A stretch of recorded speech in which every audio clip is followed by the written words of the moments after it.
శ్రీగురుభ్యో నమ. హరి ఓం. ఆపదామభర్తారం ధాతారం సర్వసంపదాం లోకాభిరామం శ్రీరామం భూయో భూయో నమామ్యహం. శ్రీగురుభ్యో నమ. హరి ఓం.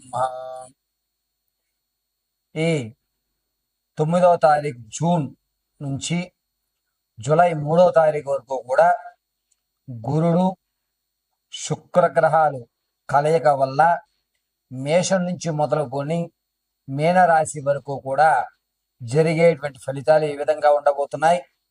ఈ గురుల్లో శుక్రుడు ప్రవేశిస్తూ ఉండడం వల్ల జరిగేటువంటి విపత్తులు కానీ మంచి అవకాశాలు ఏమన్నా మన లైఫ్లో ఈ నెలలో ఏమైనా మార్పులు సంభవించవచ్చా, ఆర్థిక ఇబ్బందుల నుంచి మనం ఏ విధంగా బయటపడడానికి ఏమైనా మార్గాలు ఉన్నాయా, అనారోగ్య సమస్యల నుంచి బయటపడడానికి అవకాశం కలుగుతోందా అనేటువంటి విషయాన్ని మనం మేషం మొదలు పెట్టుకుని మీనరాశి వరకు కూడా మనం విశదీకరించి చెప్పుకుందాం.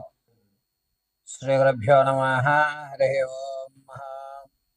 కర్కాటక రాశి వారికి 9వ తారీఖు జూన్ నుండి 3వ తారీఖు జూలై వరకు కూడా గురులో శుక్రుడు ప్రవేశిస్తూ ఉండడం వల్ల అనుకున్న పనులు అనుకున్న సమయంలో పూర్తి అవ్వడం, మీకంటూ ఒక నమ్మకం ఏర్పడడం, ఏ పనన్నా నేను చేయగలుగుతాను, నా వల్ల కూడా అవుతోంది అని మీ మీద మీకు ఒక నమ్మకం ఏర్పడడం అనేది ఖచ్చితంగా జరుగుతుంది. పైగా ఒక సమస్యని 3 కోణాల్లోనూ చూస్తూ దీనికి అత్యంత తక్కువ సమయంలో పరిష్కారం ఏది లభిస్తుంది అనేటువంటి ఖచ్చితమైన ప్రాకారం ఇవ్వడం కర్కాటక రాశి వారికే సాధ్యమవుతుంది. ఆర్థికం విషయంలో అప్పుల బాధను కొంచెం తగ్గేటువంటి అవకాశం ఏర్పడుతోంది. ఖచ్చితంగా ఈ అప్పులన్నీ కూడా తీర్చేయాలంటే ఏదైనా ఒక పెద్ద ప్రాజెక్టు నేను తీసుకోవాలి అని భగవద్ధ్యానం చేయడం, అనుకున్నట్టుగానే మీకంటూ ఒక గోల్డెన్ ఛాన్స్ రావడం, దాన్ని ఉపయోగించుకుని మీకు ఉన్నటువంటి అప్పుల్లో 78% అప్పుని ఈ నెలలోనే మీరు పూర్తి చేస్తారు ఖచ్చితంగా. అయితే ఇప్పటి వరకు మీకు మార్గాలు లభించలేదు. ఈ నెల 11వ తారీఖు నుంచి మీకు దారులు కనబడతాయి. ఆ కనబడిన దారుల్లో భగవత్ సంకల్పం చేసుకుని పూర్తి మీ మీద మీ నమ్మకంతో ఎదరికి వెళ్ళండి. ఖచ్చితంగా 3వ తారీఖులోగా మీకు ఉన్నటువంటి అప్పుల్లో 78% అప్పులు పూర్తి చేసేయడం జరుగుతుంది. తాత ముత్తాతల నుంచి లభించేటువంటి ఆస్తి విషయంలో మీకంటూ కాస్త ధనం రావడం, ఆనందదాయకమైన వాతావరణం ఏర్పడడం జరుగుతుంది. ఇక భార్యాభర్తల మధ్య కీచులాట్లు అనేటువంటి కొంచెం పెరుగుతాయి. మానసికంగా కొంచెం దూరం అవుతూ ఉంటారు. అంతేకాకుండా కర్కాటక రాశి వారు ఈ నెలలో కొత్త వ్యాపారాల్లో ప్రారంభం చేద్దాము అనేటువంటి ఆలోచనగానే ఉంటుంది. ఇతరులకు సలహా ఇవ్వడం, వారి వ్యాపార అభివృద్ధికి తోడ్పడమే తప్ప మీ వ్యాపార అభివృద్ధికి కావలసినటువంటి ముడిసరుకులు కానీ, ఆలోచన కానీ, మీ వ్యాపారాన్ని ఏ విధంగా డెవలప్ చేద్దాం అనేటువంటి విషయాన్ని కానీ చాలా తక్కువ శాతం ఆలోచించి పక్క వారి కోసం ఎక్కువ శాతం కష్టపడుతూ ఉంటారు. దానివల్ల వచ్చేటువంటి ప్రాఫిట్లు నాకు కాస్త ఇవి, నేను కూడా నీకు సలహాలు ఇస్తున్నాను కదా అని చెప్పడం, అతను కూడా సరే అనడం, ఈ విధమైన వాతావరణంతో ఆనందదాయకంగా ఎదరికి సాగుతూ ఉంటుంది. బంగారు వస్తువును కోల్పోయేటువంటి అవకాశం ఖచ్చితంగా కర్కాటక రాశి వారికి, అది కూడా జూన్ 18వ తారీఖు నుంచి 28 మధ్యలో బంగారు ఆభరణ వస్తువును పోగొట్టుకునేటువంటి అవకాశం జరుగుతోంది. కాబట్టి కొంచెం జాగ్రత్తగా ఉండండి.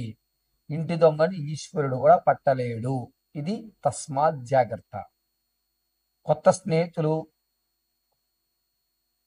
వీరితో మీరు చాలా జాగ్రత్తగా ఉండాలి. అనుమానించలేరు, అలాగని చెప్పి ఎదురు ప్రశ్నించేటువంటి అవకాశం కూడా ఉండదు. కాబట్టి కొత్తగా ఏర్పడేటువంటి స్నేహాలు కానీ, బంధాలు కానీ, బాంధవ్యాలు కానీ ఏవైతే ఉంటాయో వాటి విషయంలో 1కి 2 సార్లు ఆలోచించుకోవడం చాలా మంచిది కర్కాటక రాశి వారికి.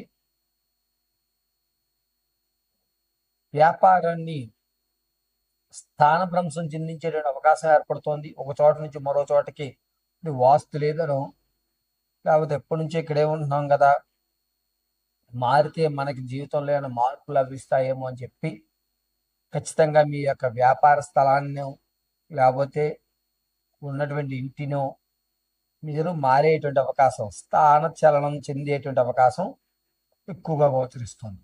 స్థానచలనం చెందేటువంటి అవకాశం ఎక్కువగా లభిస్తోంది. పైగా ఈ కర్కాటక రాశి వారు మీరు చేసేటువంటి పని పూర్తిగా ఈశ్వరానుగ్రహంతో అనుకుని చేయండి, విజయాన్ని ఖచ్చితంగా సాధిస్తూ ఉంటారు. ఇక నిరుద్యోగులకు మాత్రం ఈ నెలలో ప్రైవేటు రంగంలో మంచి అవకాశం వచ్చేటువంటి ఏర్పాట్లు జరుగుతున్నాయి. ప్రభుత్వ రంగానికి సంబంధించిన ఏ అవకాశము కూడా ఈ నెలలో కర్కాటక రాశి వారికి లేదు. విదేశాలకు వెళ్ళేటువంటి అవకాశం కానీ, విదేశాల్లో ఉన్నవారు కానీ మళ్ళా తిరిగి భారతదేశానికి వచ్చేసేటువంటి అవకాశాలు ఎక్కువగా గోచరిస్తున్నాయి. విదేశ ప్రయాణాలు, విమాన ప్రయాణాలు చాలా తక్కువ అవకాశం మాత్రం లభిస్తోంది. అంతేకాకుండా ఈ కర్కాటక రాశి వారు ఆరోగ్యం విషయంలో చాలా జాగ్రత్తగా ఉండండి. ముఖ్యంగా చేతి వేలు, కాళ్ళ వేలుకు సంబంధించి ప్రమాదాలు, శృతిలో తప్పడం, నరం మీద నరం ఎక్కడం, ఈ కాళ్ళ వేళ్ళు మెలి తిరగడం అనేటువంటివి జరుగుతూ ఉంటాయి. కొంచెం జాగ్రత్తగా ఉండాలి. కర్కాటక రాశి వారు వ్యక్తిగతమైన జాతకాన్ని తెలుసుకోవడానికి కింద స్క్రోల్ అవుతున్న నెంబర్ సంప్రదించండి, లేదా మీ యొక్క ఫోటోలు మాకు పంపించడం వల్ల, మేము అడిగేటువంటి 3 ప్రశ్నల మీద సమాధానం చెప్పడం వల్ల మేము ఆ ప్రశ్న యొక్క సమాధాన గణాంక పరిమాణంగా మీ పూర్తి జాతకాన్ని విశదీకరించి చెప్పడం జరుగుతుంది. అంతేకాకుండా కర్కాటక రాశి వారు ఈ నెలంతా కూడా, అంటే 9వ తారీఖు జూన్ నుంచి 3వ తారీఖు జూలై వరకు కూడా ప్రతినిత్యము హనుమత్ నామస్మరణ చేయడం, హనుమత్ దేవాలయ దర్శనం చేయడం చాలా ఉత్తమమైన విషయంగా చెప్పవచ్చు.